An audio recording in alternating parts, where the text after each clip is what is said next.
বিসমিল্লাহির রহমানির রহিম। আসসালামু আলাইকুম। আজ আমি আপনাদের সামনে একটা উদ্ভট প্রশ্নের উত্তর দিতে যাচ্ছি। জামাত ইসলাম তারা সাধারণ জনগণের কাছে তারা যে কি বলছে জানেন? শহীদ জিয়া ভালো মানুষ, বেগম জিয়া ভালো মানুষ, আরাফাত রহমান কোকো সেও ভালো মানুষ, খালি খারাপ মানুষ তারেক রহমান। ভাবা যায়?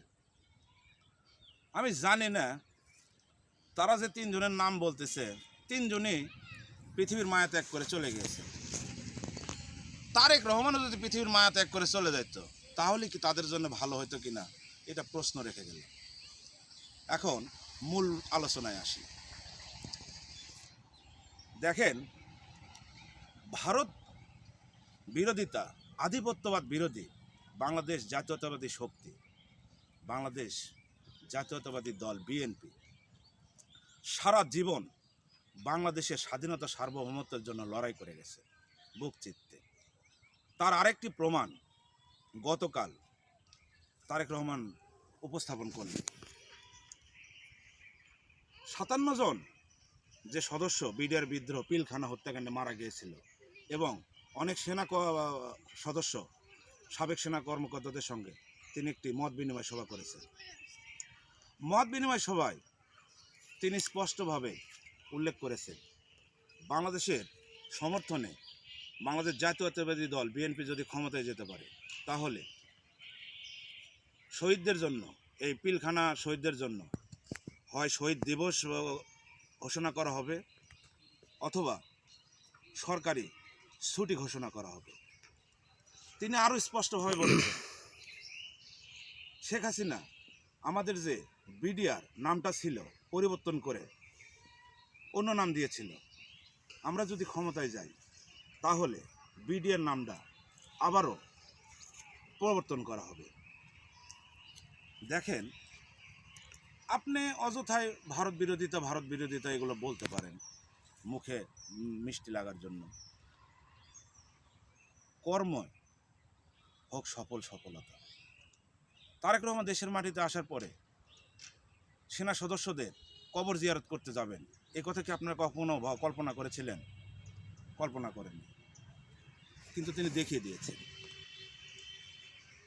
এখন বাংলাদেশ জাতীয়তাবাদী দল আপনাদের সামনে সুনির্দিষ্ট কিছু তথ্য উপাত্ত তুলে ধরতেছে জাতির সামনে।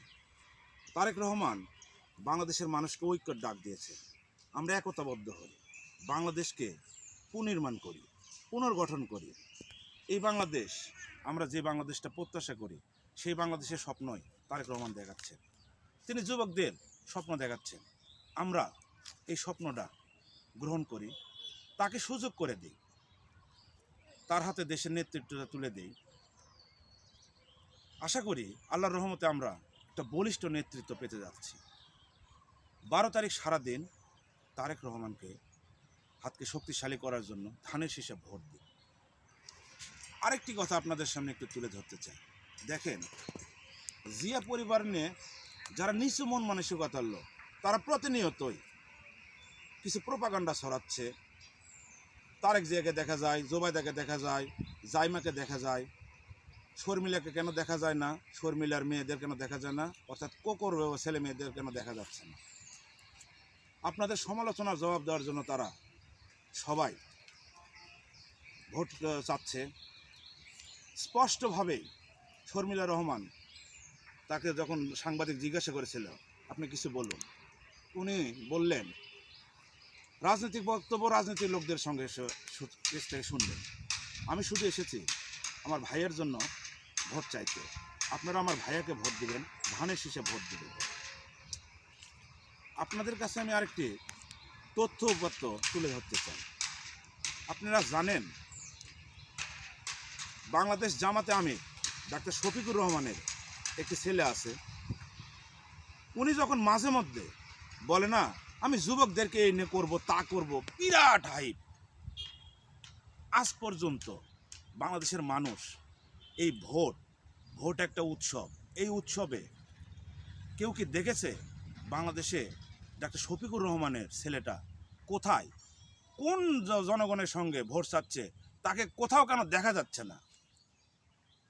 দুর্ভাগ্য, আপনি আপনার নিজের ছেলেকেই ঠিকমতো তৈরি করতে পারেননি, জাতির সামনে রিপ্রেজেন্ট করতে পারেননি, আপনি যুবককে কিভাবে রিপ্রেজেন্ট করবেন?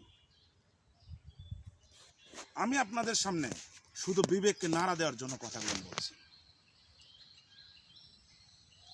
ওরা যে পরিমাণ বিদ্বেষ ছড়ায়, এই জাতীয়তাবাদী দলকে নিয়ে যে পরিমাণ বিদ্বেষ ছড়ায়, অসহ্য ভাই, কতদিন ধৈর্য ধরবে না? মিথ্যা প্রপাগান্ডার আমরা অতিষ্ঠ হয়ে গেছি। দেখেন, আমি আরো একটি প্রপাগান্ডা আপনাদের সামনে তুলে ধরি। এই যে জামাত ইসলামরা বারবার বলে চাঁদাবাজ চাঁদাবাজ চাঁদাবাজ, মানে চাঁদাবাজ বলতে বিএনপিকে বোঝায়।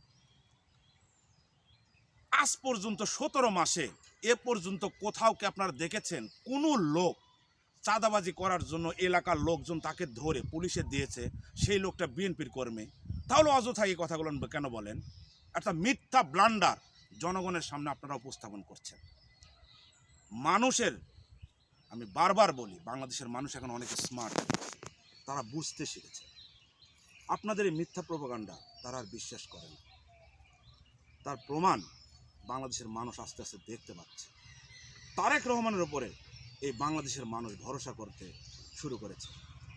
বাংলাদেশের মানুষ চায় আগামীর প্রধানমন্ত্রী তারেক রহমান হোক।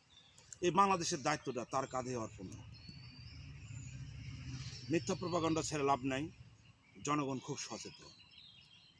তাই আমি উদাত্ত আহ্বান জানাবো, আসুন আমরা ঐক্যবদ্ধ হই, কাঁধে কাঁধ মেলাই, এই বাংলাদেশের স্বাধীনতা সার্বভৌমত্বে রক্ষার ক্ষেত্রে আমরা একতাবদ্ধ হই। তারেক রহমানের হাতকে শক্তিশালী করি। 12 তারিখ সারাদিন ধানের শীষে ভোট দিন। অতীতেও শহীদ বেগম জিয়া বিশ্বাস করে কেউ বাংলাদেশের মানুষ ঠকেনি, তারেক রহমানকে বিশ্বাস করেও এই বাংলাদেশের মানুষ ঠকবে না ইনশাআল্লাহ। পরিশেষে যথারীতি আমি আমার নেতার সুরে সুর মেলায় বলতে চাই, করব কাজ, গর্ব দেশ, সবার আগে বাংলাদেশ।